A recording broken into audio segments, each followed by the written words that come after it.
जाए, लेकिन मुदमंगल मनसूका वो स्वयं भगवान के यहाँ चाहे निमंत्रण हो चाहे ना हो पहुंच जाता था, वहीं भगवान के यहाँ प्रसाद लेता था। यशोदा मैया के हाथ का बना हुआ प्रसाद लेता था, कह करके लेता था। एक बार निमंत्रण दिया यशोदा मैया, और भगवान की मित्र मंडली बैठ करके सब भोजन कर रहे थे, और यशोदा मैया परसने ने, भावुक है ना, भावुक है यशोदा मैया, बहुत भोली है, भावुक है, वो सबको खिला रही थी।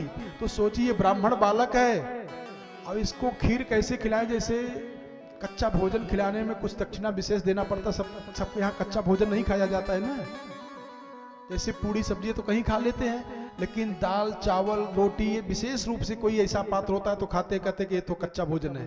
तो यशोदा मैया सोची कि ब्राह्मण है, मैं क्षत्रिय कुल में हूं, इसको कैसे खिलाऊं, और सबको खीर दी थी।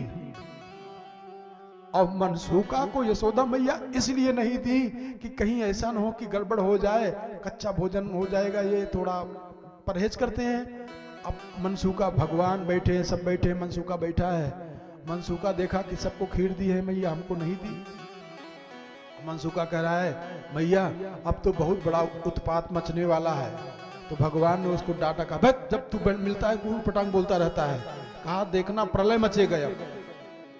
तो यशोदा मैया ने कृष्ण को डांटी, कहा चुप रहो, जो बोल रहा है ब्राह्मण बालक है, कुछ सही बोल सकता है, ब्राह्मण की जबान पर बैठ जाती है सरस्वती, बोल लाला बोल, तू क्या कर रहा है। कहा मैया बहुत बड़ा प्रलय मचने वाला है। और भगवान हंस करके डांट रहे, कहा मैया इसकी बात पर ध्यान मत दो, ऐसे उठपटांग बोलता रहता है।